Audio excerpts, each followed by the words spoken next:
ዓለምን ሲፈጥር የተናገረው ቃሉ እስከ ዛሬ በመስራት ላይ እንዳለ እስከ ዓለም ፍጻሜም ሲሰራ እንደሚኖር ይህም እኔ ስለ እነሱ እለምናለሁ ያለው ቃሉ እስከ ዓለም ፍጻሜ ሲሰራ ይኖራል። ያ ማለት የዮሐንስ ወንጌል ምዕራፍ 17 እንግዲህ ሊቀ ካህናቱ ነው አይደል የተገለጠ በሊቀ ካህን በሰውነቱ ነው።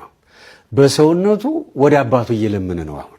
ምክንያቱም እውነተኛው ሊቀ ካህናት ነው። እውነተኛው ካህን ነው። ኃጢአት የሌለበት ነው። እንዲያውም በጣም የሚገርመው የብሉይ ኪዳን ሊቃነ ካህናት የበግ ደም ይዘው ነው አይደል የሚቀርቡ። ያው ከጊዜያዊ ኃጢአት መቅሰፍት ነው እንጂ ከዘላለሙ ሞት እንኳን እነሱም አይዱን እንኳን ሌላውን እና አሁን ራሱ መስዋዕት ሊሆን ነው የቀረበው። ራሱ መስዋዕት ነው። መስዋዕት አቅራቢ ነው።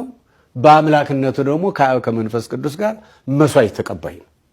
ሁልጊዜ ኢየሱስ ክርስቶስን ስናይ ሁለት አካላት አንድ አካል ሆነው እናያለን። የማይለያይ በተዋህዶ ሁለትነትን ያልተጠፋፋ ሁለትነትን እናያለን በተዋህዶ። ስለዚህ አሁን ኢየሱስ ክርስቶስ ማለት ሰውም አምላክም ነው። በሰውነቱ ካህን ሊቀ ካህናት ሆኖ እየጸለየላቸው ነው ወደ አባቱ አሁን ሲጸልይ እምቢ የማይባል ጸሎት ነው። ለምን? አንደኛ ያለ ኃጢአት የተገለጠ ካህን ነው፣ ንጹህ ነው።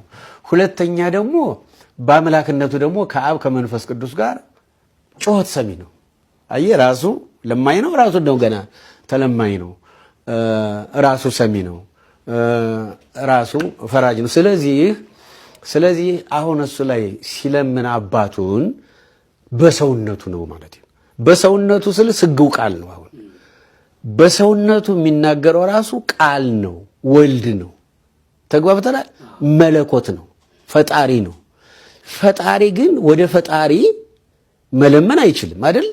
አምላክ ወደ አምላክ መለመን አይችልም። ግን መለመን እንዲችል ያደረገው ሰውም ስለሆነ በሰውነቱ ነው፣ በተዋህዶ አካል ነው።